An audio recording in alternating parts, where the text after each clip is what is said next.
Aleluia. Você pode aplaudir o Senhor e glorificar o nome dele, irmão?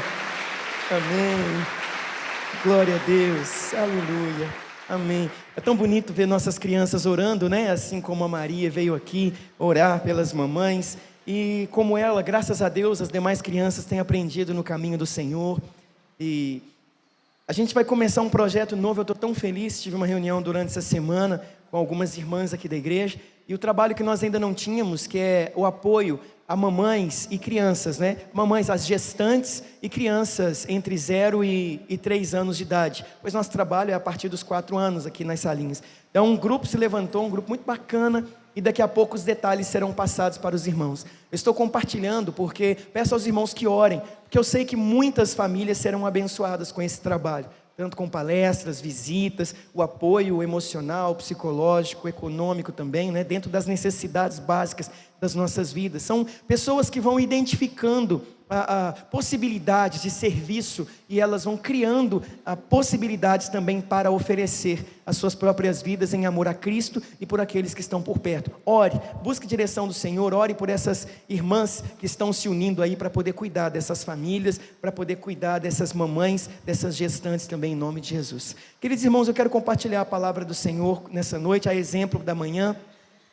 E essa noite nós sairemos do nosso ciclo, que é da nossa série, dentro do Sermão da Montanha, e vamos ministrar aqui em Hebreus. Então, se você puder abrir a sua Bíblia na carta escrita aos Hebreus, é aqui que nós vamos compartilhar essa noite. Na semana que vem, permitindo Deus, retornaremos à série do Sermão da Montanha. Estamos avançando, né? Naquela série que tem mudado a nossa perspectiva de vida, nossa forma de compreender a nossa vida nessa terra. Mas essa noite aprove ao Senhor uma digressão, uma mudança na direção, e o capítulo 9 será o capítulo lido esta noite. Preste atenção, por favor, você que já encontrou. Está lá antes de Tiago, né? Então se você pegar a Bíblia de trás para frente, você vai ver Apocalipse, Judas, 3ª, 2ª, 1ª João, 2ª, 1ª Pedro, Tiago e Hebreus. Você vai encontrar facinho aí, ou vai lá no índice e vai encontrar também direitinho. Preste atenção, são 28 versículos no capítulo 9. Portanto, nós não faremos uma exposição de todo o capítulo, por causa do nosso tempo, é uma noite de ceia, e nós não desejamos passar do horário. Mas nós leremos todo o capítulo, tá bom? Mas a exposição mais concisa será a partir do versículo 11, para que a gente possa ter uma compreensão melhor. E o tema é esse que nós vamos falar: o sangue de Jesus tem poder. Então, capítulo 9 de Hebreus, diz assim a partir do versículo 1. Ora, a primeira aliança tinha ordenanças de culto sagrado e também um santuário terrestre. Foi preparado um tabernáculo. Na parte da frente estavam o candelabro, a mesa e os pães da proposição. E a esse se chama o santo lugar. Depois do segundo véu estava o tabernáculo que se chama Santo dos Santos, que tinha o altar de ouro, do incenso e a arca da aliança, toda coberta de ouro, na qual estava um vaso de ouro que continha o maná, a vara de Arão que tinha brotado e as tábuas da aliança. Sobre a arca estavam os querubins da glória que com a sua sombra cobriam o propiciatório. Dessas coisas não falaremos agora pormenorizadamente. Ora, estando essas coisas assim preparadas, continuamente entram no primeiro tabernáculo os sacerdotes para realizar os serviços. No segundo, porém, só o sumo sacerdote, uma vez no ano, não sem sangue, que oferece por si mesmo e pelos pecados de ignorância do povo. O Espírito Santo estava dando a entender com isso que o caminho do Santo dos Santos ainda não está descoberto, enquanto continua em pé o primeiro tabernáculo. Esta é uma parábola para o tempo presente, em que se oferecem tantos dons como sacrifícios que, quanto à consciência, não podem aperfeiçoar aquele que presta o culto. Não passamos de ordenanças de comida, bebidas e várias cerimônias de purificação impostas até a época da reforma. Cristo, porém, tendo vindo como sumo sacerdote dos bens já realizados, por meio de um maior e mais perfeito tabernáculo, não feito por mãos, isto é, não desta criação, e não por meio de sangue, de bodes e bezerros, mas pelo seu próprio sangue, entrou no Santo dos Santos uma vez por todas, havendo obtido uma eterna redenção. Se a aspersão do sangue de bodes e touros e das cinzas de uma novilha santifica os contaminados, quanto à purificação da carne, quanto mais o sangue de Cristo, que pelo Espírito eterno se ofereceu a si mesmo, imaculado a Deus, purificará a nossa consciência das obras mortas, para servirmos ao Deus vivo. Por isso, Ele é mediador de uma nova aliança, para que, intervindo a morte para a remissão dos pecados que havia sob a primeira aliança, os chamados recebem a promessa da herança eterna. Onde há testamento, necessário é que intervenha a morte do testador, porque um testamento só é confirmado onde houve morte, ou terá ele algum valor enquanto o testador vive. É por isso que nem a primeira aliança foi consagrada sem sangue, havendo Moisés anunciado a todo o povo todos os mandamentos segundo a lei, tomou o sangue dos bezerros e dos bodes, com água, lã vermelha e sopo, e aspergiu tanto o próprio livro como todo o povo, dizendo: este é o sangue da aliança que Deus ordenou para vós. Semelhantemente, aspergiu com sangue o tabernáculo e todos os vasos do ministério sagrado.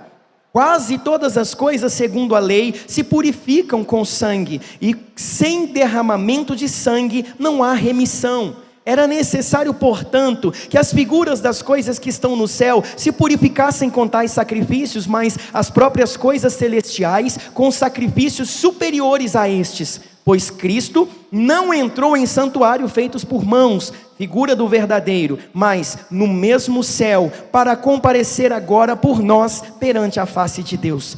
Nem também entrou para se oferecer a si mesmo muitas vezes, como o sumo sacerdote entra anualmente no Santo dos Santos com o sangue alheio. De outra forma, necessário lhe fora padecer muitas vezes desde a fundação do mundo, mas agora, na consumação dos séculos, uma vez por todas se manifestou para aniquilar o pecado.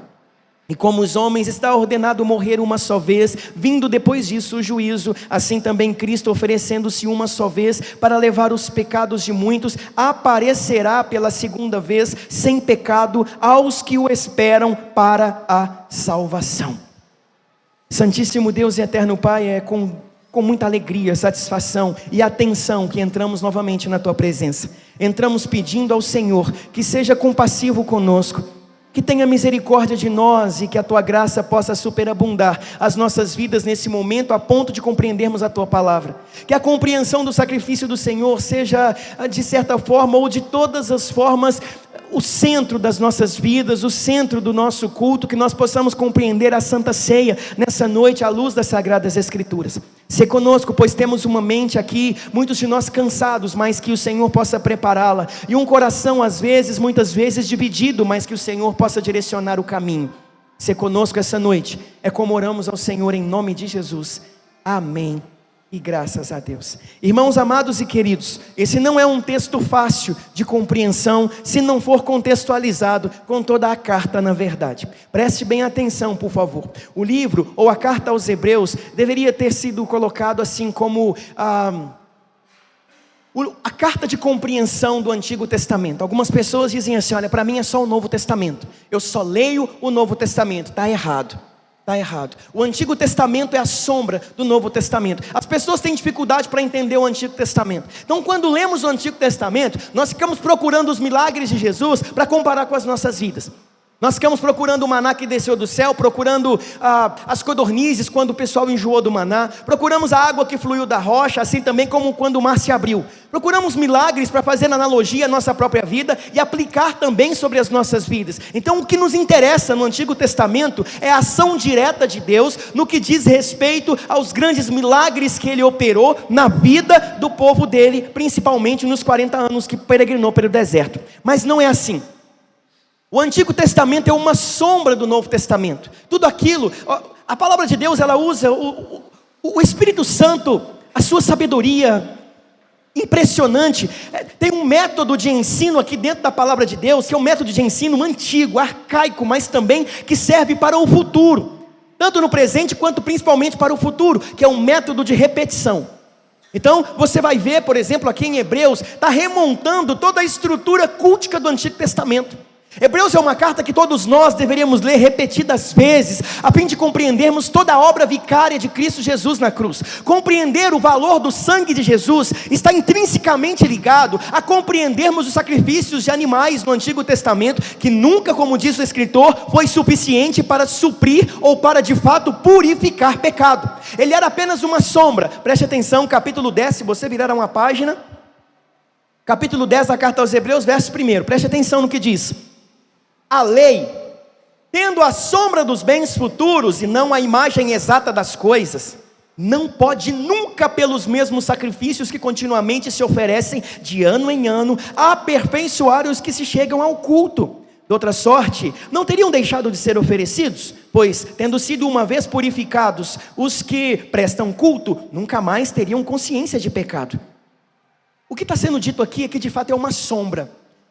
Dentro da teologia é chamado de tipo e antítipo. Tipo é a profecia, tipo é o Antigo Testamento. Tipo, por exemplo, é como aquela brasa no altar que é tirada para purificar os lábios de Isaías, é um tipo de Cristo. Como Salomão, que desce do seu trono e vai até a sua vinha para poder fazer uma manutenção, para poder fazer uma supervisão, melhor dizendo, e ali conhece Sulamita. Aquela passagem, Cantares, também é um tipo de Cristo, considerando que Salomão significa rei da paz, rei de Salém, e Sulamita significa filha da paz, filha de Salém. Todo o livro de Cantares é uma analogia entre o relacionamento, obviamente é literal, Salomão com Sulamita, mas aponta para Cristo e a igreja. Isso é um tipo. Como quando José também é colocado no Egito, é um tipo de Cristo. Então nós temos a tipificação, mas isso tudo vai se cumprir e vai deixar de ser apenas um tipo quando Cristo vem a este mundo. A nossa compreensão cristã de vida, o nosso estilo de vida cristã, ele se limita às nossas benesses, às bênçãos que recebemos em nossas vidas, e nós limitamos o cristianismo a esse tipo de vivência, mas vai muito além. O que Jesus fez por nós foi muito mais do que abençoar-nos fisicamente, financeiramente, emocionalmente. Jesus, Ele nos libertou dos pecados, Ele nos purificou, Ele nos lavou. E é isso que o escritor da carta aos Hebreus está tentando falar com os seus destinatários.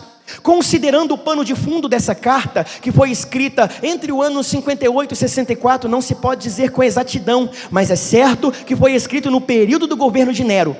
Nero governou ele imperou entre 54 e 68. Em 64 ele colocou fogo em Roma. Então é possível que a carta tenha sido escrita um pouco antes de 64. Certamente foi escrito antes do ano 70, que é quando o templo de Jerusalém caiu pelo governo de Tito, pela investida de Tito, juntamente com o exército romano. Quando foi escrita essa carta aqui, Nero perseguia os cristãos, mas perseguia de forma crudelíssima.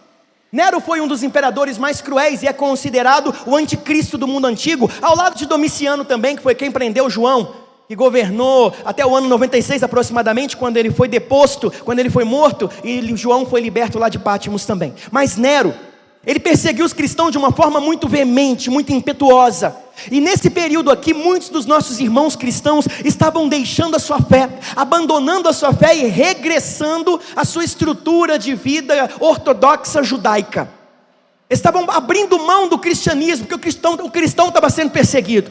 Eles falaram: você quer saber? Vamos voltar para a fé do judaísmo mesmo. Vamos voltar a ser judaizantes. Porque esse negócio de perseguição não está com nada. É por isso que essa carta foi escrita. Existe um estribilho nessa carta, uma repetição de expressão nessa carta, que é Cristo ser superior. Desde o princípio da carta, ele começa apresentando Cristo superior aos anjos, Cristo superior aos homens, o sacrifício de Cristo superior a qualquer tipo de sacrifício. Ele apresenta Cristo como sendo sumo sacerdote superior, como sendo sacerdote superior. Ele apresenta Cristo como sendo rei superior. Ele apresenta Cristo como sendo profeta superior. Do capítulo 1 até o capítulo 10, nós vamos ver a expressão, nós vamos ver na verdade como o autor ele se esmera em falar da superioridade de Cristo Jesus em tudo o que ele fez, para que esses homens não abrissem mão da vida que estavam vivendo. E de repente, a partir do capítulo 11, nós já conhecemos como a galeria dos heróis da fé. E o capítulo 11, 12 e 13 vai apresentar de forma muito impressionante a necessidade da perseverança na fé. O capítulo 11 começa lá de Abel, falando sobre a fé que Abel teve, falando sobre o sangue que clamava da terra. Ele vai passar por Abel, ele vai passar por Sete, ele vai passar por todos os homens, até o dia em que o escritor estava vivendo. Ele faz relato de todos aqueles que permaneceram firmes diante do Senhor, mesmo diante das perseguições. Ele diz assim, olha, no final do capítulo 11 ele fala assim: homens cujo mundo não era digno deles, homens que andavam errantes pelas valas desses desertos, homens que foram perseguidos, mulheres que entregaram seus filhos à morte, que perderam seus maridos por amor ao Evangelho. Então ele fala sobre a necessidade da perseverança. Ele começa o capítulo 12 falando assim, olha: e agora todos vós, nós todos que estamos cercados de tão grande nuvem de testemunha, que possamos nos despojar do que tão de perto nos cerca, que possamos abrir mão do pecado, deixando o pecado e aquilo que tem nos prendido, e corramos a carreira que nos foi proposta. A palavra proposta nesse versículo, ela nos leva à compreensão de que a carreira nós não escolhemos, nós somos escolhidos para ela. Nós não escolhemos o que vamos fazer, nós só fomos escolhidos para fazer, porque a carreira nos foi proposta. É isso que vocês vão fazer. É um imperativo, não é um convite nem uma sugestão, é um imperativo. Esse é o pano de fundo da carta aos Hebreus. O capítulo em questão, capítulo 9, do 1 ao 10, o escritor, ele fala de uma forma mais superficial, mais profunda também, a respeito do sacrifício antigo. Então aqui no capítulo 9, nós vamos ver 3 perspectivas desse autor. Ele vai olhar para o passado, o sacrifício do passado, ele vai olhar para o presente, o que Jesus tinha feito, e ele vai olhar para o futuro, para onde Jesus vai nos levar. Só que do versículo 1 ao 10, nós não iremos fazer de forma aqui, até porque ele mesmo fala sobre essas coisas, não falaremos pormenorizadamente, mas para que os escritores, para que os destinatários compreendessem a mensagem inspirada do escritor, ele teve que contextualizar. Ele teve que lembrar o sacrifício de Cristo com tanta importância, baseado nos sacrifícios que aconteciam desde o tabernáculo de Moisés até o templo construído por César Augusto. Por 40 anos levou para ser construído por César Augusto, tornou-se então tão suntuoso quanto o templo de Salomão. É aquele mesmo templo que o povo saiu em 538, lá de Babilônia, voltou, e sob o governo primário ali, primeiro a direção de Neemias, mas antes Esdras, que era alguém que poderia ajudar muito mais, porque ele era um escriba. Então Neemias e Esdras começam a reconstrução, e os profetas menores passando ali, né, por cada um deles, em especial, um chamamento especial ali, na vida de Zacarias, entre Zacarias, antes de Zacarias, Malaquias também, todos esses foram chamados para a reconstrução do templo naquele momento. E essa reconstrução, irmãos, ela só foi concluída nos períodos do governo de César Augusto, que trouxe uma construção, uma edificação que se tornou uma das maravilhas do mundo antigo. Então, esse escritor aqui, ele tinha que gastar tempo explicando um pouquinho primeiro como era o Antigo Testamento, como era a lei. E ele fala aqui sobre o tabernáculo de Moisés e também sobre o templo. Irmãos, uma coisa é muito importante nós entendermos: isso daqui não é o tabernáculo, não é. O templo, quando ele caiu, quando ele foi derrubado, não foi apenas por causa do pecado do povo hebreu, não foi apenas porque Deus estava saindo do meio do povo, não foi por isso, foi porque não era mais necessário. É isso que o escritor estava explicando. Não é necessário mais aquele templo foi construído como uma sombra do que haveria de acontecer. Ele era uma sombra, chamam-se de simulacro, né? Simulacro é uma cópia mal feita, uma cópia imperfeita, porque o perfeito é o que está no céu. O santuário celeste, que é onde Cristo entrou, como veremos daqui a pouco, ele é aquele lugar onde está a sala do trono, o santo dos santos, né? Aqui, nesse simulacro, nesse tabernáculo aqui, ele era subdividido, na verdade, o tabernáculo em si, em 2 partes específicas, mas ele tinha 3 espaços subdivididos, que eram considerados sagrados, santos. O primeiro, atravessava o primeiro átrio, as cortinas primeiro, né? A primeira tenda, eles atravessavam ali e tinha então o átrio. O átrio é o pátio, é a varanda da casa, é o lugar onde ficavam as pessoas. Ali também tinha 2 peças do tabernáculo, que era um altar de bronze junto com uma bacia de bronze que o sacerdote usava para se lavar antes de entrar no santo lugar, que era a segunda etapa, ou a segunda fase, né? Ou o segundo local onde entrava ali o sacerdote. O átrio é aquele lugar onde os filhos de Coré, os coreítas, no Salmo 84, no versículo 10, eles falam assim: é melhor um dia na presença do Senhor do que 1000 fora dela. É melhor estar no átrio, no pátio da casa de Deus, do que habitar as tendas da impiedade. Ele fala que é melhor estar do lado de fora da casa, mas ali, no espaço sagrado, do que habitar fora dela. Agora, a nossa compreensão com relação ao cristianismo, no Brasil ainda é muito complicada. As pessoas ainda vêm trazendo arca para dentro da igreja, substituindo a cruz pela arca. Os pastores ainda usam talite, quipá. Não faz absolutamente sentido nenhum. Aquilo ali é uma sombra do que haveria de acontecer. Aqui está escrito claramente, aqui, olha, aquilo é sombra do que haveria de acontecer. Isso não faz sentido. Porém, o que o escritor está dizendo aqui é como era maravilhoso aquele tempo. E sabe o que ele está querendo falar aqui? O sangue, ele deve ser derramado naquele tempo. E para nós, a compreensão clara, principalmente na lei levítica, o cumprimento da lei levítica, o sacerdote era o seguinte: ele entrava, oferecia um sacrifício no altar de bronze, lavava-se na bacia de bronze e entrava no santo lugar. No santo lugar, que era o segundo pavimento do lugar sagrado, tinha à sua direita uma mesa com 12 pães da preposição. A mesa era feita de madeira de acácia, toda revestida de ouro. À esquerda tinha um castiçal, ele é um símbolo. Cada uma das peças do tabernáculo aponta para Cristo Jesus. Cada cor do tabernáculo que é desenhada pelo Senhor. Inclusive Deus deu essa visão para Moisés nos 40 dias que ele ficou lá em cima do Horebe, do Monte Horebe. As tábuas da lei, mais a visão do tabernáculo que deveria ser levantado. Cada peça do tabernáculo, cada cor, o material, a matéria-prima do tabernáculo. Irmãos, não dá para entrar em tudo. Mas se você considerar, a mesa do pão da preposição era feita de madeira de acácia coberta de ouro. Depois, o castiçal era feito de uma peça só, ouro puro, batido, tamanho de um homem. Aí entrava então para dentro do Santo dos Santos. No Santo dos Santos tinha 3 peças específicas. Um altar todo feito de ouro também, na verdade madeira de acácia, coberto de ouro, que era o altar de incenso, que simboliza a oração dos santos. E depois as 2 últimas peças, que era a arca da aliança, e a tampa da arca era considerada uma outra peça. Era o propiciatório. Assim como no céu, o nosso Senhor está assentado no trono, segundo a palavra dele, aqui em Apocalipse capítulo 4 e capítulo 5 também, e os anjos sobrevoam e glorificam o nome dele em todo o tempo. O propiciatório também é uma obra que foi realizada pelo Senhor, a propiciação. Sabe, irmãos, conhecer ou entender o valor do sacrifício de Cristo. Abrindo um parênteses, sabia que a madeira de acácia é uma das madeiras mais difíceis para se trabalhar? Mais difíceis, ela é retorcida. Eu imagino que quando foi ordenado a Moisés, vocês vão fazer de madeira de acácia. Ô Senhor, podia ser de cedro, o cedro do Líbano, imponente, alto. Mas a madeira de acácia é aquela árvore que cresce torta, toda retorcida. A acácia simboliza o homem, simboliza a humanidade. O ouro que cobre as peças é que simboliza o poder de Deus que purifica o homem e que cobre o homem. Todo tabernáculo tem um símbolo maravilhoso e aponta para Cristo Jesus. Mas todo o tabernáculo terreno, ele não se compara ao tabernáculo celestial.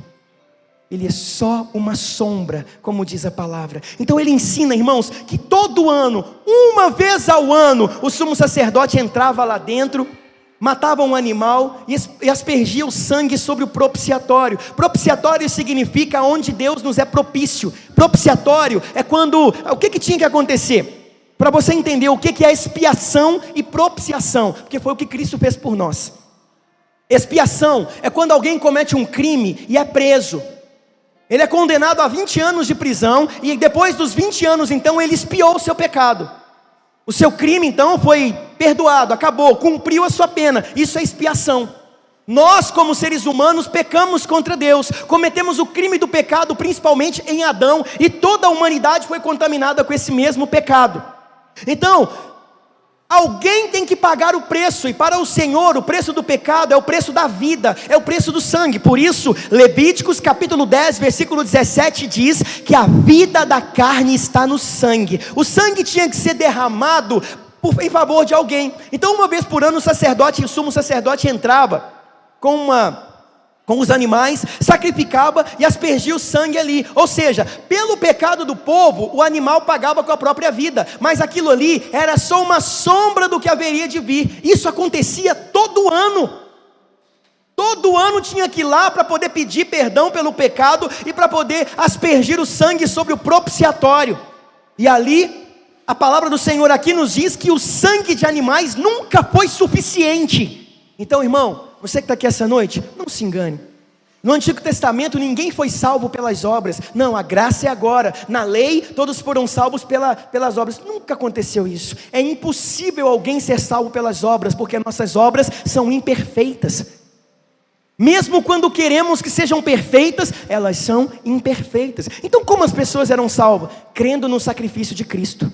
Pastor, mas como assim? Exatamente. Como nós cremos no sacrifício de Cristo que aconteceu no passado, eles criam no sacrifício do Cristo que viria no futuro. É por isso que quando o Jó, ele diz assim: eu creio que o meu Redentor vive, e por fim se levantará em meu favor. Ele estava professando a fé no Cristo que viria para remir os seus pecados, e ali pela graça ele era salvo. Quando Davi escreveu os Salmos 22, 23 e 24, que são uma analogia, na verdade uma analogia não, que são um apontamento para o Cristo. O Salmo 22, Davi começa igual Jesus terminou a sua vida na terra: Deus meu, por que me desamparaste? Ele fala sobre a via dolorosa e o sofrimento do Cristo. O Salmo 23, que é uma continuação do 22, e a metade, porque 22, 23 e 24 falam sobre a vinda de Cristo ao mundo, o seu sacrifício, o sustento do pastor e o cuidado do pastor. E no Salmo 24 apresenta o Cristo sendo aceso aos céus, sendo recebido com glória e honra, e assentando-se no seu próprio trono, à destra de Deus Pai. Portanto, mesmo no passado, desde Gênesis, no proto-evangelho, capítulo 3, versículo 15, já se falava sobre aquele que viria pisar a cabeça da serpente. Eles acreditavam cada coisa que aconteceu no passado, como o próprio Boaz, por exemplo, que pegou Ruth e trouxe Ruth para si e se casou com ela. Boaz foi o remidor de Ruth. A remissão de Ruth aponta para a remissão dos gentios, porque Ruth sequer era judia. Fala de nós. Todo o Antigo Testamento aponta para nós, mas principalmente para o que Cristo fez por nós, porque tudo é por Ele. Depois que o escritor inspirado, ele fala do 1 ao 10, aqui no capítulo 9, sobre como acontecia isso no passado, o sangue que era derramado, todo o sacrifício. Agora no versículo 11, ele começa falando sobre como que isso tudo acabou em Cristo Jesus. Preste atenção, capítulo 9, verso 11. Cristo, porém, tendo vindo como sumo sacerdote dos bens já realizados por meio de um maior e mais perfeito tabernáculo, não feito por mãos, isto é, não desta criação, e não por meio de sangue de bodes e bezerros, mas pelo seu próprio sangue, entrou no Santo dos Santos uma vez por todas, havendo obtido uma eterna redenção. Irmãos, aqui está falando exatamente o que nós acabamos de falar, só que agora na perspectiva do cristianismo. O cristão verdadeiro, ele crê no sacrifício de Cristo Jesus, na obra feita por Cristo Jesus. Ele apresenta aqui, ele começa a apresentar um tabernáculo que não é daqui. E se não é daqui, só quem veio de lá pode entrar, e só um sacrifício perfeito também pode fazer com que Cristo entrasse lá. Eu não sei qual que é o tipo de fé que você professa, qual que é a sua compreensão acerca do ser cristão, mas não se pode ser salvo pelo que você está fazendo. Não tem jeito, irmão. Se a gente entendesse isso, a vida seria tão diferente para nós. Entender esse sacrifício tão maravilhoso, que amor é esse? De entregar a sua própria vida, é aí que o sangue de Jesus tem poder. Quantos de nós já ouvimos nossas vós, nossas mães, nossos pais e avós dizendo: o sangue de Jesus tem poder, e a gente não entendia muito o que estava querendo dizer com aquilo. Mas o sangue de Jesus tem poder para perdoar pecados, para nos lavar, para nos remir, para nos restaurar. Esse é o poder do sangue de Jesus, mas de uma vez por todas. Preste atenção no versículo 13. Se a aspersão do sangue de bodes e de touros, das cinzas e de uma novilha, santifica os contaminados, quanto à purificação da carne. Ele está dizendo assim, naquele tempo, era do imaginário do povo que o sacrifício de bodes, touros e a cinza que era jogada sobre a impureza naquele tempo. Por quê, irmão? É como eu disse outro dia, a impureza, o impuro, na verdade, não era pecador. Só se tornava pecado quando entrava impuro na presença do Senhor. Então uma mulher no seu ciclo menstrual não podia participar do culto, porque ela estava impura. havia morte saindo dela, substâncias que não têm mais vida. Assim também como um leproso não podia participar, porque na carne dele a sua pele estava morrendo, e essa pele morta era considerada impura. Não que ele era pecador condenado ao inferno por causa disso, e nem muito menos a mulher. Assim também como o homem que tocou em um corpo de alguém ou de um animal, também não podia se apresentar diante do Senhor. Não era pecado estar impuro cerimonialmente, o pecado era se apresentar impuro cerimonialmente diante do Senhor. Isso era pecado. Nós que estamos aqui não nos apresentamos impuros diante do Senhor, porque somos lavados e remidos pelo sangue de Jesus. Nós só podemos cultuar a Deus e termos nosso louvor e adoração recebidas por Ele, porque Jesus Cristo nos purificou. Não tem a ver com o tom da nossa voz, não tem a ver com a nossa perspicácia, não tem a ver com o nosso talento. Vamos fazer aqui, porque Deus vai aceitar um louvor que vem bem feito. Tem que ser bem feito porque Ele é digno de receber o melhor, mas Ele só aceita porque nós somos lavados e remidos pelo sangue de Jesus. Não tem a ver com a letra da música que você canta, que Ele recebe. Não tem a ver nem com o seu sentimento quando você canta. Não tem a ver com isso. Tem a ver com o sacrifício de Cristo Jesus. Quando Deus olha para nós, Ele nos olha pela perspectiva do sacrifício de Cristo. E se você não confessou a Cristo Jesus como o Senhor da sua vida, então você está também cerimonialmente impuro, e o seu louvor não pode ser aceito, porque você não foi lavado e remido pelo sangue do Cordeiro. Aqui fala que Ele entrou de uma vez por todas, e se a aspersão do sangue de bodes e touros. Aqui fala de pureza cerimonial. Mas Ele fala que o sacrifício de Cristo vai muito além da purificação da carne. Preste atenção no verso 14. Quanto mais o sangue de Cristo, que pelo Espírito eterno se ofereceu a si mesmo, imaculado a Deus, purificará a nossa consciência das obras mortas, para servirmos ao Deus vivo. Sabe o que ele está dizendo aqui? Que a obra vicária de Cristo na cruz purifica muito mais do que a nossa carne. Purifica a nossa consciência morta, nos purifica da culpa do pecado. Sabe, irmãos, isso é tão maravilhoso, porque se cometemos um crime, tem pessoas aqui talvez que estejam vivendo uma vida com essa dificuldade. Às vezes cometeu um crime, às vezes passou por um momento na vida, eu não sei, que deixou você com um sentimento de culpa. Isso é um problema. Porque mesmo aquele que comete um crime e é preso, dependendo do crime que ele cometeu, ele vai sair e a consciência dele vai estar horrível. Eu trabalhei com uma pessoa muito querida, e o sogro dele acabou atropelando um pai e um filho. O sogro estava no limite de velocidade normal, estava em uma BR, e de repente o pai embriagado atravessou com o filho a BR, e ele estava de noite, ele não viu. Ele atropelou os dois.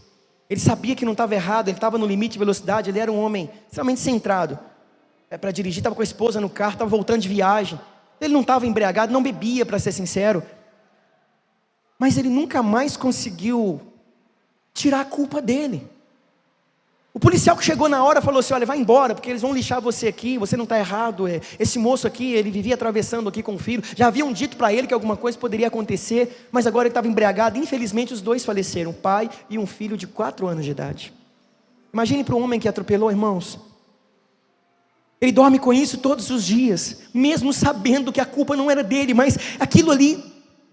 Agora nós que temos Cristo Jesus e fomos lavados, nós não somos só purificados do pecado, mas nós temos a nossa consciência livre de culpa. Não tem nada nesse mundo que possa pagar uma consciência livre da culpa, irmãos. Isso é cristianismo. O cristianismo não pode ser limitado a um estilo de vida que se vê. Não é só uma casa bonita, não é só o copo limpo por fora, mas tem a ver com o seu interior. E é o interior que faz com que vivamos ou não uma vida de qualidade, não o exterior. No exterior você pode estar saudável, pode estar bem, pode estar financeiramente bem. No exterior você pode estar se apresentando legal para as pessoas, mas se existe culpa por causa do pecado, só o sangue de Jesus pode tirar isso. Só a crença no sacrifício de Cristo pode nos livrar das obras mortas do pecado. Porque quem não tem essa purificação, essa pureza, os seus pensamentos não são pensamentos para a vida, são pensamentos para a morte. ele não consegue entender que ele é lavado e remido. Ou seja, a necessidade de iniciar um novo tempo de pensamento, um novo tempo, um novo estilo de vida. Mas nós ainda pautamos o nosso cristianismo apenas no que nos agrada às vezes, ou que, eu acho que eu vou à igreja, porque eu estou me sentindo mal. Não, irmãos, nós vamos celebrar aquele que entregou a vida por nós e purificou até a nossa consciência, que nos limpou não apenas o pecado da carne, que não nos elucidou apenas as questões dos problemas que vivemos nesse mundo, dos nossos erros, mas que estende a obra até o nosso interior, aquele que perscruta o nosso interior. Se você ler o Salmo 139, que é uma exposição clara dos 3 atributos incomunicáveis de Cristo, de Deus, você vai entender que Ele olha para dentro de nós. É tão maravilhoso isso. É tão maravilhoso você poder deitar e saber que não existe mais a culpa daquele erro dentro de você, que você pode seguir a vida. Talvez você que está aqui essa noite está vivendo isso, sofrendo a culpa de algumas questões. Será essa a noite em que você vai compreender que Cristo lavou você e está na hora de você recomeçar? Não precisa colocar nas redes sociais, irmãos. Olha para dentro de você. Nós, seres humanos, enfrentamos momentos difíceis e às vezes, para podermos dizer às pessoas que estamos bem, nós postamos algumas fotos nas redes sociais para que as pessoas entendam que estamos bem, mas quando tiramos as fotos depois e deitamos a cabeça, nós choramos e nós lamentamos o estilo de vida que temos vivido. Não é assim que temos que viver, porque os homens vão ver as nossas fotos, mas Cristo conhece a nossa vida. Os homens verão as nossas poses, Cristo conhece o nosso sentimento no interior. Como é que nós vamos fugir daquele que tudo vê? Se eu construo a casa no mais alto monte, ali Ele está. Se eu construo no mais profundo abismo, lá Ele também estará. Por que não entregarmos a nossa vida e buscarmos uma simplicidade do cristianismo? Irmãos, o evangelho de fato é puro e simples. Não há necessidade do pastor entrar aqui de talite, de quipá, vestido com vestes sacerdotais, tendo no seu peito o urim e o tumim. Não há necessidade do sacrifício de animais. Não precisamos caracterizar aqui com os aspectos do tabernáculo. Não é necessário. Aquele tabernáculo, esse tipo de coisa, acabou, caiu no sacrifício de Cristo Jesus na cruz. Tudo se cumpriu nele, e Ele entrou, irmãos, no céu dos céus, no santo dos santos, de uma vez por todas. De uma vez por todas, irmãos. Onde há testamento, versículo 15, por isso, Ele é o mediador de uma nova aliança, para que, intervindo a morte, o que é intervindo a morte? Intervir ou cobrar, é como se a morte batesse na porta da sua casa, você abre a porta, está lá a morte com a foice, olha para você e diz: chegou a sua hora, vamos. Já imaginou? É assim que seria. É como se a morte, o que está sendo escrito aqui, a semântica textual aqui, o grego aqui é tão bonito. É como se, no grego está como se fosse assim: a morte veio cobrar-te pelos pecados cometidos. É isso. Trocando em miúdos ou parafraseando o texto em português, a morte veio cobrar os pecados que cometemos. E se é a morte, veio cobrar a nossa vida. Por isso, Ele é o mediador de uma nova aliança, para que, intervindo a morte, para a remissão dos pecados que havia sobre a primeira aliança, os chamados recebam a promessa da herança eterna. Ele é o mediador. Quando a morte vem bater, fazer a cobrança pelo pecado, ela encontra, entenda, e você vai lembrar disso, ela encontra na verga da sua porta a marca do sangue do Cordeiro. Você já foi selado. E ainda que ela entre dentro de casa, porque a marca do sangue é uma marca simbólica no Antigo Testamento, na Páscoa, então é possível, é claro, que as vergas das nossas portas não tenham sangue, mas a morte vai andar pela sua casa, ela vai entrar no seu quarto, mas quando ela vir você, ela não poderá tocar. Por quê? Porque você está selado com o sangue de Jesus. Jesus é o quê? O mediador. há uma dificuldade. Se tem algum católico romano aqui, por favor, não lhe falte com respeito, você que assiste também. Mas a nossa discordância parte do princípio em que para nós só existe um mediador, Cristo Jesus. A nossa compreensão protestante, inclusive protestamos em Martinho Lutero, João Calvino, Eurico Zwinglio, Guilherme Farel, entre outros.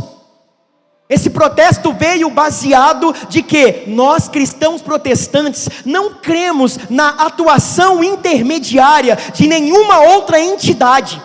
Nós não cremos nas imagens e nem no que elas representam. Nós não cremos que elas possam interceder por nós. Nós protestantes pensamos e cultuamos dessa forma.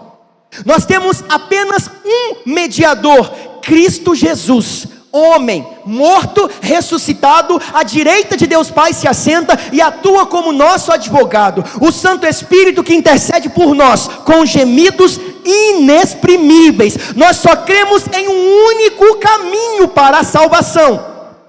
Nós não cremos no caminho de Compostelo, nós não cremos subir a escadaria de alguma igreja de joelhos, nós não cremos carregar a cruz nas costas, e muito menos cremos em sermos nós crucificados. Nós cremos que Cristo Jesus, Ele foi o nosso expiador. O crime que cometemos e éramos dignos de morte, Ele morreu no nosso lugar. Nós erramos como erram os infratores, e quando nós fomos pagar com a nossa morte, quando a morte chegou para cobrar, Jesus disse: opa, eu já morri na cruz por ele, eu já derramei o sangue da expiação e da propiciação, já está tudo selado, está consumado. Esse é o Cristo e essa é a nossa crença. É a crença primária. Eu creio em Deus que faz milagre, eu creio no Deus que abre o mar, eu creio no Deus que tira água da rocha e faz o maná cair do céu. Eu creio no Deus que é a nuvem de fogo à noite e é uma nuvem espessa de dia para conter os raios fortes do sol. Mas não é essa crença que me salva. A crença que me salva é que Jesus Cristo subiu a via dolorosa, foi levantado como a serpente no deserto, como ele disse, morreu na cruz do Calvário, o seu sangue foi vertido e derramado na cruz. Eu creio que ele foi retirado daquela cruz e levado em panos virgens para dentro de uma sepultura cavada na rocha, virgem também. Eu creio que a sepultura 3 dias depois abriu-se pelo lado de dentro para fora, mostrando que aquele que estava ali dentro venceu a morte, abriu a sepultura, saiu lá de dentro e ainda andou sobre a face da terra. É nisso que o cristão crê. É aí que está a nossa fé, irmãos. Aleluia, glória a Deus. Esse é o nosso mediador. Lembra quando disseram para ele assim: o Filipe, nós não sabemos para onde o Senhor vai, como é que nós vamos chegar lá? Como é que nós vamos saber onde é a casa? Às vezes tem pessoas na igreja que têm o mesmo questionamento: como é que eu entro no Santo dos Santos? Como é que eu chego lá? Só tem um caminho, irmãos. Talvez, se você, parafraseando, é claro, e poetizando a questão, imagine você perguntando assim para Jesus: Jesus, o Senhor está na minha frente, o Senhor se distanciou de mim porque eu comecei a desanimar. Como é que eu faço para encontrar o Santo dos Santos? Ele vai olhar para você e você vai ouvir talvez a voz dele dizendo assim: siga o rastro de sangue, que ele vai levar você no Santo dos Santos. O único caminho que nos leva até a presença de Deus, irmãos, não está relacionado ao que fazemos ou ao que fizemos, está relacionado ao sacrifício de Cristo. São os rastros de sangue, do sangue de Jesus, que nos levarão até a presença de Deus Pai. É tão lindo quando João, no capítulo 5 de Apocalipse, ele está chorando porque não foi encontrado ninguém digno nem no céu e nem na terra de abrir o livro e desatar os seus selos. Quando o ancião fala com ele assim: olha, fica alegre, porque o leão da tribo de Judá venceu para abrir o livro. O João diz assim: eu olhei para o trono e eu vi de pé um cordeiro como havendo sido morto. A autoridade é toda dele.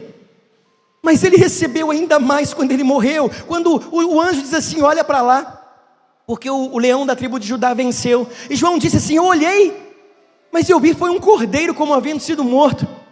Eu vi as marcas das chagas nele. Eu vi que ele morreu e ressuscitou. E a palavra diz aqui nesse mesmo capítulo que anjos no céu cantavam em todo o tempo: digno é o Senhor de abrir o livro e desatar os seus selos, porque foste morto e com o teu sangue compraste para Deus homens de todas as tribos, línguas, povos, raças e nações. Nós somos comprados por preço de sangue. Sangue é vida, a vida da carne está no sangue. A vida de Cristo foi entregue na cruz do Calvário para nos redimir, para nos restaurar. Ele é o nosso único mediador. Onde há, versículo 16, testamento, necessário é que intervenha a morte do testador. Porque um testamento só é confirmado onde houve a morte. Ou terá ele algum valor enquanto o testador vive? Você sabia que enquanto você escreve um testamento, enquanto você está vivo, você tem condição de ir até com o seu advogado e fazer mudanças respectivas no seu testamento? A quantidade que você deixou para cada um, o que você deixou. Enquanto você está vivo, você pode fazer mudanças no seu testamento. Mas depois que você morre, é o que está ali que será vigorado. Independente se no último momento você se arrependeu ou não, se não deu tempo de mudar, é aquilo que está escrito ali que será vigorado. Aqui, tudo aquilo foi apontado no Antigo Testamento, tudo como deveria ser, mas nós ainda não tínhamos direito sobre essas questões, nós não tínhamos direito sobre a vida eterna, nós não tínhamos direito sobre as bênçãos de Deus e sobre tudo aquilo que Ele conquistou na cruz do Calvário, como perdão, como a restauração, a remissão, como a eleição, a santificação, a justificação e a glorificação, até que o nosso testador morresse. Foi o que aconteceu. Por isso Cristo teve que morrer na cruz, para aplacar a ira de Deus, e para que todo aquele que nele crê pudesse ter direito a tudo aquilo que Ele nos dá como herança, em especial a vida eterna. É por isso que nem a primeira aliança foi consagrada sem sangue. Agora os próximos versículos apontam que nem a primeira aliança, quando Moisés desceu com as placas, com as tábuas da lei, lá do Horebe, quando foi inaugurado o santuário, você vai perceber isso em Êxodo, no final do livro de Êxodo, ele aspergiu sangue de animais sobre as tábuas, ele aspergiu sangue de animais sobre os utensílios, depois de ungí-los, sobre os utensílios do templo, os vasilhames do templo. Aquilo ali era consagrando, era trazendo a consagração, a purificação daquelas coisas, no que diz respeito ao seu trabalho na obra. Até para servir, era necessário que os sacerdotes fossem aspergidos sangue sobre eles, para que o pecado deles fosse encoberto pelo sangue do animal morto. Uma morte teve que acontecer no lugar da dele, porque ele que era digno. É como se fosse assim: eu tinha que estar morto, porque eu sou pecador miserável, mas ele morreu no meu lugar, então ele expiou o meu pecado. E além de ter feito expiação, ele fez também propiciação. Propiciação é o mesmo que tornar propício. Ele tornou o nosso relacionamento com o Pai propício, a partir do derramamento do seu próprio sangue. Versículo 24: pois Cristo não entrou em santuário feito por mãos, figura do verdadeiro, mas no mesmo céu, para comparecer agora por nós perante a face de Deus. O sacrifício de Jesus é superior, como nós falamos no início, e como tem um estribilho em toda a carta. Ele é superior, porque sequer ele entrou no Santo dos Santos, do santuário terrestre, tão valorizado pelos judeus, pelos hebreus no Antigo Testamento, e desde que ele foi destruído no ano 70, nunca mais houve sacrifício lá em Israel. E pelo Senhor nunca mais deve haver. Se houver uma reconstrução lá em Israel do templo, centenas de milhares de cristãos vão para lá. Alguns se atreverão a sacrificar lá dentro, porque assim como, com todo respeito, por favor, caso tenha algum romanista aqui, assim como hoje, Aparecida do Norte é um lugar de peregrinação para os católicos praticantes, Jerusalém também se transformou em um lugar de peregrinação para os cristãos. E se construir o templo lá, como é previsto aí, como já tem, as peças do tabernáculo já estão prontas, o rastreamento da genealogia de Arão também já está terminando.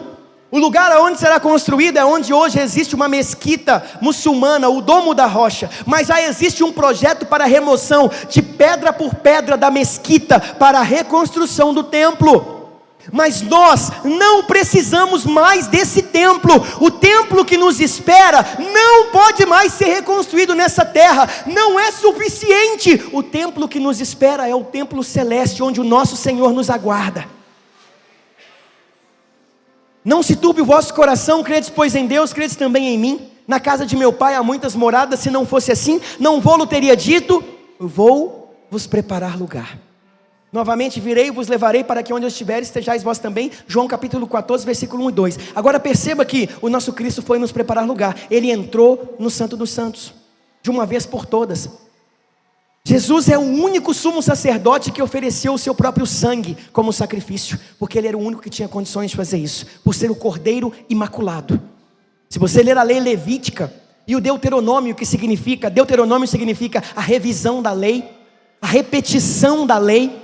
Se você ler Levíticos, Números e Deuteronômios, você vai perceber que todo cordeiro, para ser oferecido uma vez por ano, ele tinha que ser sem defeito, tinha que ser jovem, não podia ter problema físico, não podia ter nada, ele tinha que ser perfeitinho. Isso aponta para a perfeição da caminhada do nosso Cristo nessa terra, um Cristo que não pecou. Então é mentira quando Dan Brown escreve em seu livro o Código da Vinci. Muitas pessoas começaram a conjecturar e começaram a ler livros que abordam esse tipo de circunstância.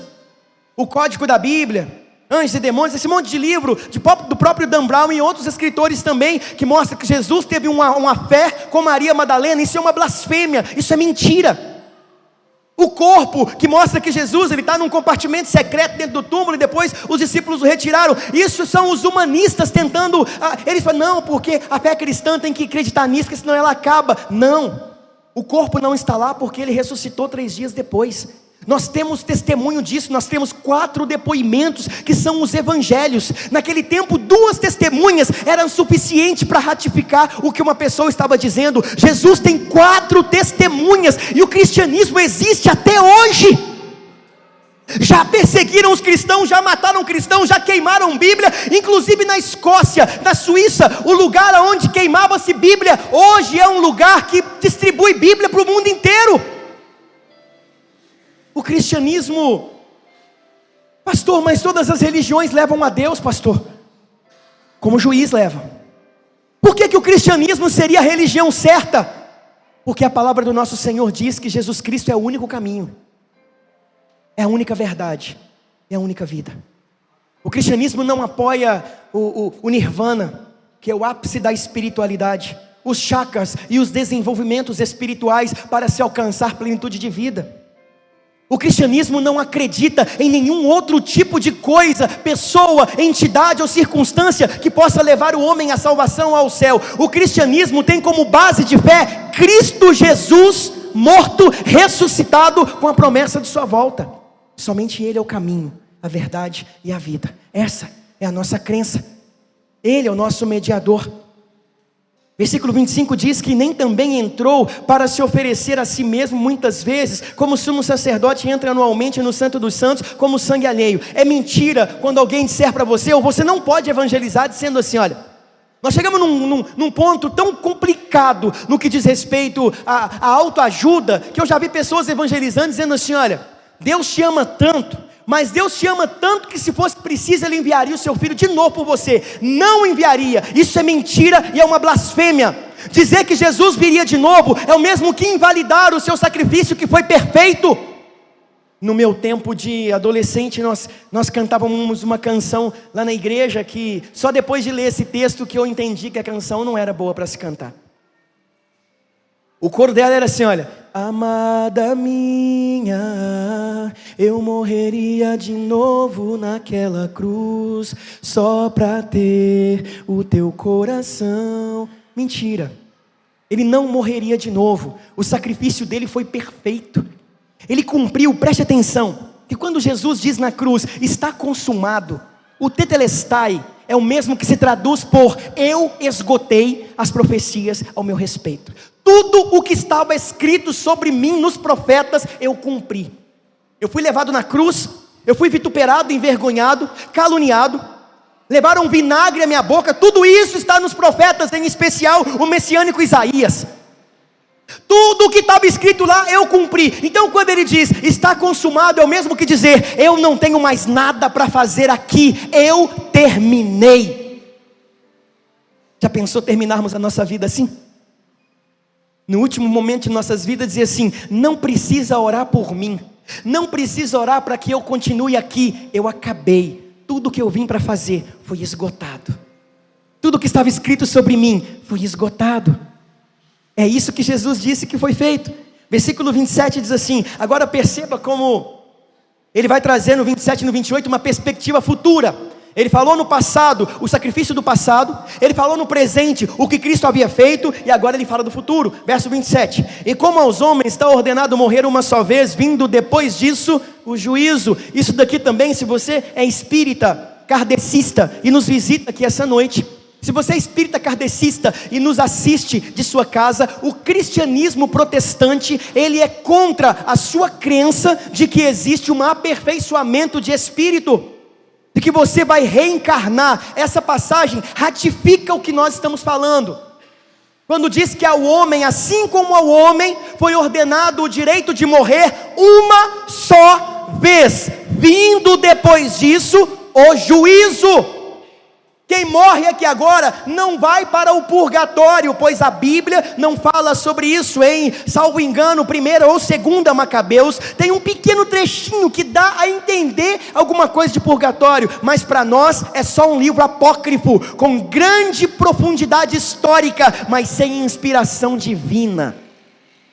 A Bíblia não fala sobre purgatório, a Bíblia não fala sobre reencarnação. A Bíblia fala que você morreu aqui, você vai para um lugar, ou para junto do Senhor, ou para longe dele, sem a chance eterna de ser redimido, restaurado, santificado e glorificado. Ontem, conversando com a Laura no carro, foi até engraçado, porque ela falou assim, papai, sabia que a fulana morreu? É uma personagem do Carrossel. Eu vi lá os personagens que morreram, e você sabia que a fulana morreu? Eu falei, sério? Ela falou, sério. Nossa, é triste, né, Laura? A gente saber que a pessoa foi assim, ela é. Eu falei, Laura, e se morreu sem Jesus? Ela está com o diabo. Aí não tem jeito não, está com o diabo. Eu falei, é isso mesmo. Então a gente precisa ter uma vida reta aqui, como alguém que confessou a Cristo Jesus e é lavado e remido pelo sangue do Cordeiro. Nós rejeitamos a reencarnação, nós rejeitamos a possibilidade da pessoa viver aqui, ser ruim agora e voltar melhor, e voltar para ser em uma circunstância mais complicada, a fim de ser aperfeiçoada. Isso não é bíblico, em nenhum trecho bíblico fala sobre isso. Por isso, com todo respeito a você que está aqui, ou você que assiste de casa, não é querendo te desrespeitar, mas é apontando que a nossa crença ela tem que ser bíblica, e para nós, a Bíblia Sagrada é o que está nas nossas mãos, está impregnada em nossos corações, e sai pela nossa boca com muita facilidade, porque é o que nós vivemos. E ele olha para o futuro e conclui dizendo assim, assim também Cristo, oferecendo-se uma vez para levar o pecado de muitos, aparecerá segunda vez sem pecado aos que o esperam para a salvação. Agora ele está dizendo assim, olha, aquilo lá foi uma sombra, só uma sombra. Depois Jesus veio e morreu na cruz. 3 dias depois ele foi levado, ele ressuscitou. Andou 40 dias na terra. 40 dias depois ele ascendeu ao céu, subiu à vista dos discípulos. 10 dias depois de sua morte ele enviou o Espírito Santo, que é o seu amigo, que está aqui nessa noite nos convencendo.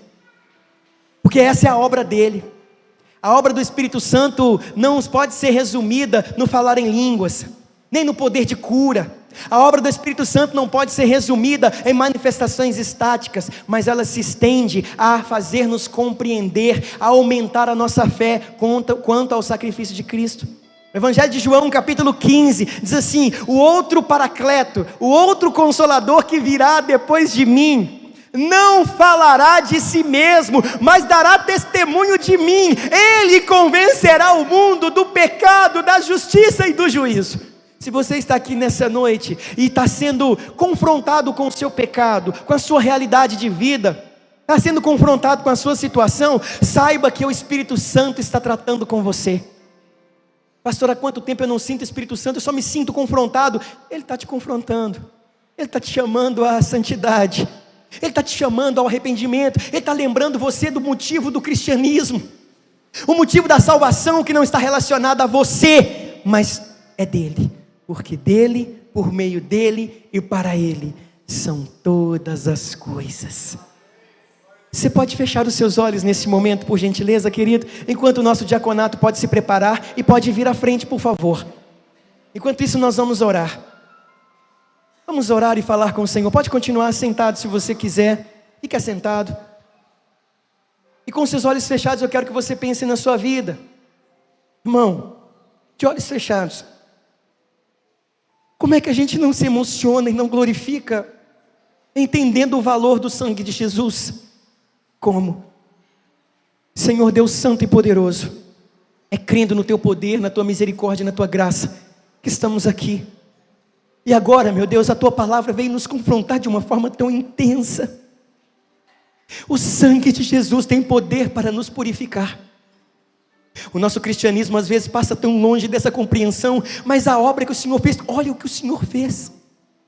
O Senhor desde o princípio veio trazendo circunstâncias para que o mundo fosse preparado, para que na plenitude do tempo, como o Senhor inspira Paulo a escrever em Gálatas 4:4, o Senhor viesse à terra. E o Senhor veio já apontando tudo o que havia sido feito. E agora o Senhor veio para poder acabar com tudo aquilo. O templo foi destruído e toda a nossa crença mística e limitada, humana, ficou para trás. Agora somos frutos de um sacrifício muito superior. Não o nosso sacrifício, não o que fazemos ou o que pensamos, mas o que o Senhor fez na cruz do Calvário. Grande é o Senhor. E creio eu que esta noite está salvando vidas, restaurando vidas, restituindo vidas diante da Tua presença, trazendo à existência aquilo que já havia se perdido na vida de algumas pessoas, curando a consciência das pessoas e tirando o sentimento de culpa que só o Teu sacrifício pode fazer. Ainda que o sangue de animais fizesse as pessoas pensarem que cerimonialmente estariam puras, eles não podiam se purificar da sua consciência má e morta. Mas o sangue de Jesus, que nos purifica de todo pecado, purifica também a nossa consciência. E é por isso que nós o louvamos e o glorificamos. Consagramos ao Senhor os elementos que serão distribuídos agora.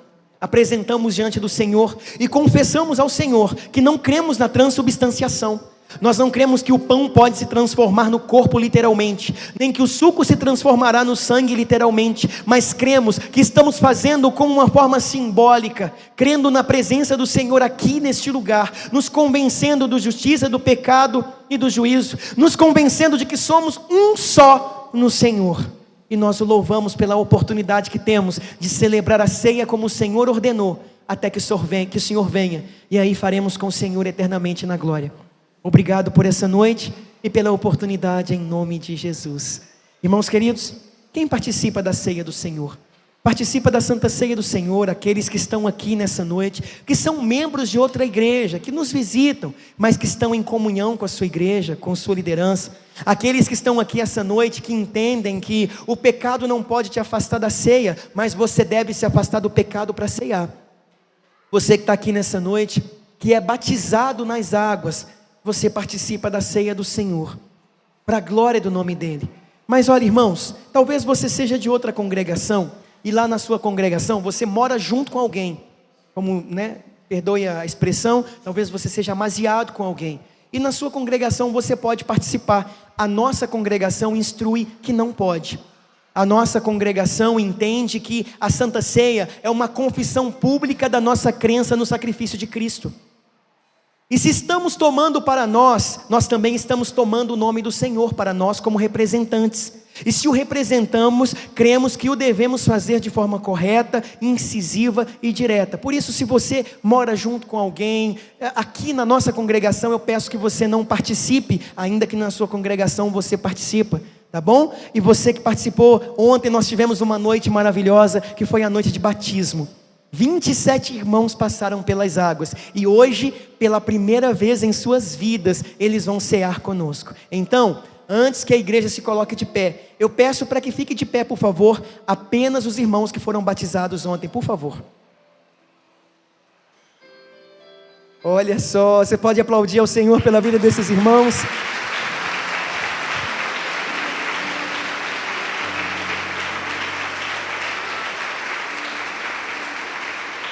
Glória a Deus. Famílias foram batizadas ontem aqui e foi uma noite maravilhosa. Mas para que... Pode ficar de pé, Lívia. Mas para que eles saibam que não estão sozinhos e que um dos simbolismos da ceia aponta para a comunhão da igreja, a unidade. Participar do pão fala de sermos um só corpo em Cristo Jesus. Isso aqui é um só pão partido para muitos.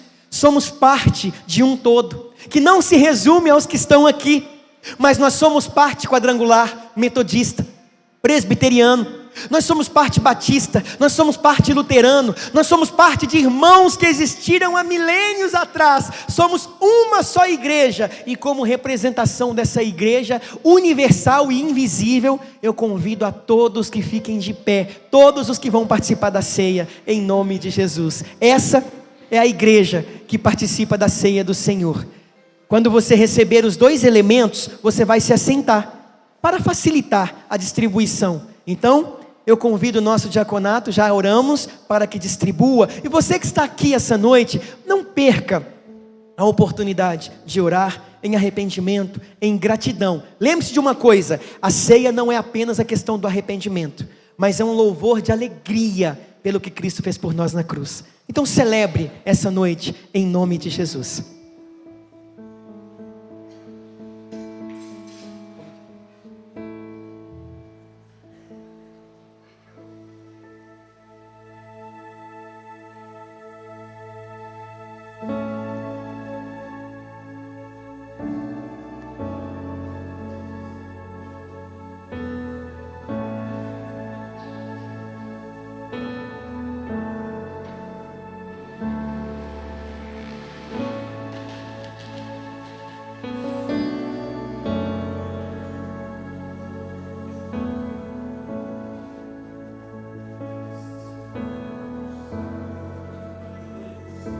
Eu não consigo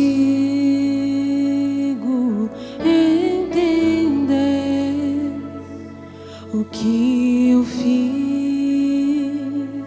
para merecer um rei que Os pastores da nossa congregação, por favor, eu os convido aqui à frente. E os meus pecados suportou.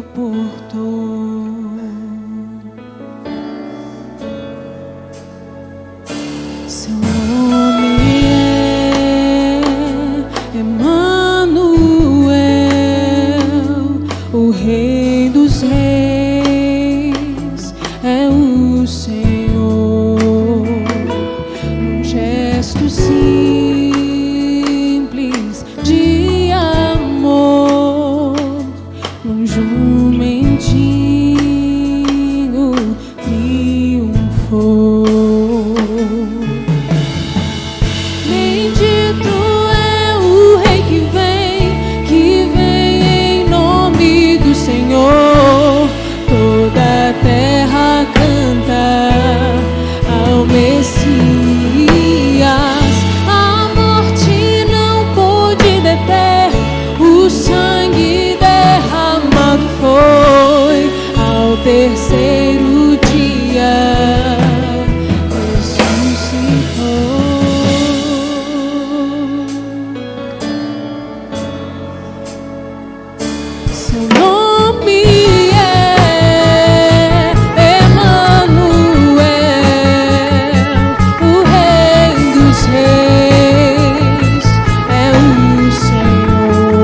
ressuscitou. Yeshua, Yeshua, glória seja o Rei, glorioso Salvador. Yeshua, Yeshua, glória seja o Rei, glorioso Salvador. Yeshua, Yeshua, glória seja o Rei, glorioso Salvador. Yeshua, Yeshua, glória seja o Rei, glorioso Salvador. Bendito é o Rei que vem em nome do Senhor. Toda a terra canta ao Messias.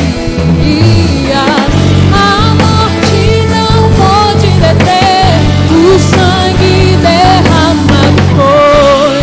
Ao terceiro dia ressuscitou.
A mesa deve ser posta e todos devemos cear juntos. Alguém ficou sem receber o suco? Se ficou, levante sua mão, por favor. Nós serviremos você. Alguém ficou sem receber o pão? Se todos receberam os dois elementos, eu convido, por favor, que todos fiquem de pé. Todos, mesmo quem não for participar.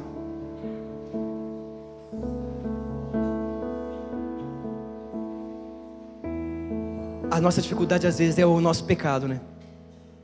Pastor, o senhor não sabe o quanto eu pequei. Mas essa é uma noite de arrependimento.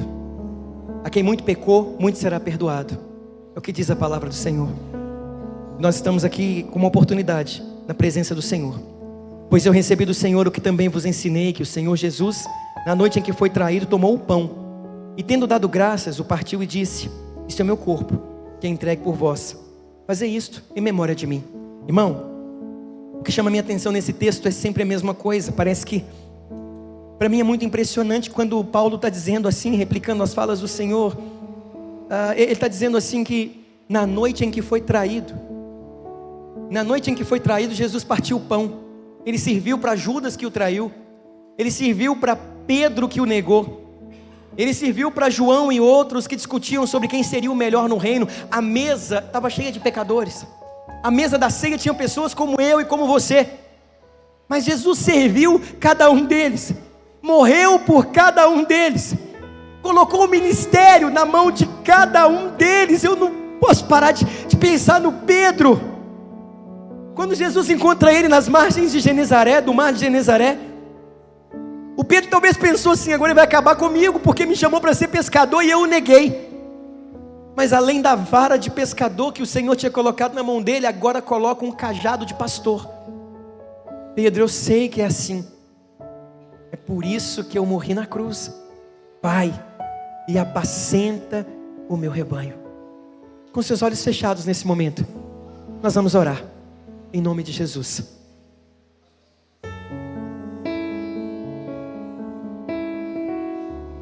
Pai,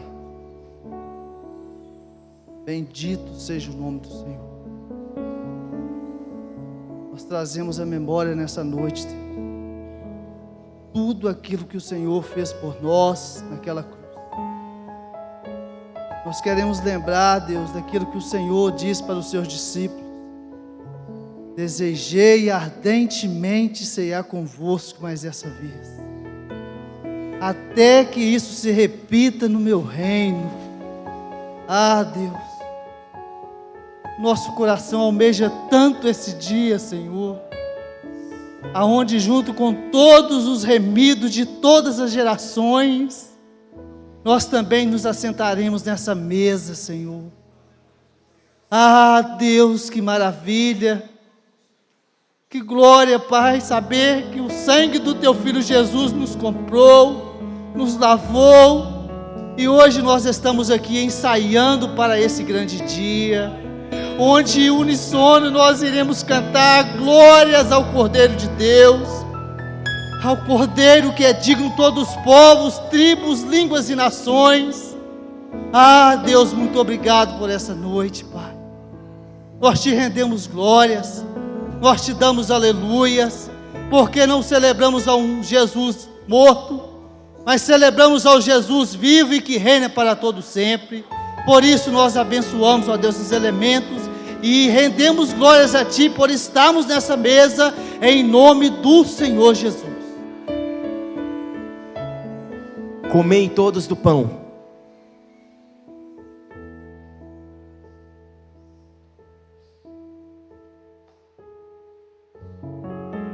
Semelhantemente, depois de cear, tomou o cálice, dizendo: este cálice é a nova aliança no meu sangue. Fazei isso todas as vezes que beberdes em memória de mim. O sangue vertido na cruz é o início da nova aliança. O Novo Testamento começa no sangue de Cristo derramado na cruz do Calvário.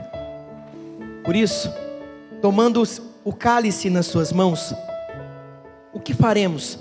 A conclusão do texto que lemos em Hebreus 10, versículo 19 diz assim: portanto, irmãos, tendo ousadia para entrar no Santo dos Santos pelo sangue de Jesus, pelo novo e vivo caminho que Ele nos consagrou pelo véu, isto é, pelo seu corpo, e tendo grande sacerdote sobre a casa de Deus, cheguemo-nos como verdadeiro coração, em plena certeza de fé, tendo o coração purificado da má consciência e o corpo lavado com água limpa. Quando Cristo morre na cruz, o véu do santuário, do Santo dos Santos, é rasgado, o acesso é aberto, e todo aquele que nele crê entra na presença de Deus. Bebei todos do cálice em nome de Jesus. Você pode celebrar o Senhor por isso. Você pode orar ao Senhor por ter enviado o seu Filho. Você pode abrir os seus lábios.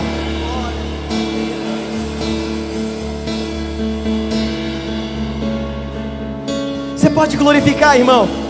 Lembra do que você ouviu hoje? É o sangue de Jesus que nos torna aptos. Bendito Cante ao Senhor. O Rei que vem em nome do Senhor. Toda a terra Aleluia. Ao Messias. A morte não pôde deter, o sangue derramado foi. Ao terceiro dia ressuscitou. Aleluia. Você pode aplaudir o Senhor e glorificar o nome dele, que é digno. Glória a Deus, aleluia. Que maravilha, irmãos. Graças a Deus. Irmãos, nós temos 3 minutos. Eu quero pedir que você se assente por esses 3 minutinhos. Nós já vamos encerrar.